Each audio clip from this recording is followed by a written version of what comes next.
ছেলেটি বলে, একদিন আমি দেখি কবরস্থানে একটি মেয়ে একটি কবরের পাশে বসে কান্না করছে। তা দেখে আমি অবাক হয়ে যাই আর চিন্তা করি এই কবরটি কার আর কেন মেয়েটি কাঁদছে। আমার অফিসের জন্য দেরি হয়ে যাচ্ছিল, এজন্য আমি তাড়াতাড়ি চলে যাই। শুক্রবারের দিন আমি কবরস্থানে এসে দেখি মেয়েটি বসে কান্না করছে আর কবরের সঙ্গে কথা বলছে। তা দেখে আমি অনেক চিন্তার মধ্যে পড়ে যাই, মেয়েটি কেন কান্না করছে আর কবরের সঙ্গে কথা বলছে, আসলে কবরটি কার। এরপর আমি দেখি একজন চাচা কবরস্থান পরিষ্কার করছে। আমি চাচার কাছে গিয়ে সালাম দিয়ে জিজ্ঞাসা করি ওই মেয়েটিকে আর কেন সে এভাবে কান্নাকাটি করছে। চাচা বলে, আমিও তাকে চিনি না, কিন্তু সে এভাবেই প্রতিদিন কান্নাকাটি করে কবরের সঙ্গে কথা বলে।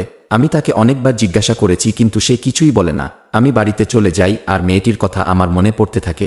পরের দিন আমি কবরস্থানে এসে বসে থাকি মেয়েটিকে জিজ্ঞাসা করার জন্য।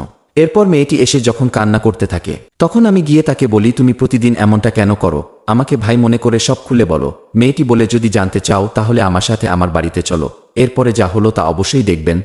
বন্ধুরা, আমি তো শিক্ষণীয় ভিডিও বানাই, তাই বলে তোমরা লাইক সাবস্ক্রাইব করবে না? এটা যদি ফালতু ভিডিও হতো তাহলে অবশ্যই লাইক সাবস্ক্রাইব করতে। মেয়েটি বলে, ওই কবর আমার স্বামীর। সে মারা যাবার পরে তার ভাইয়েরা সবকিছু জোর করে কেড়ে নিয়েছে।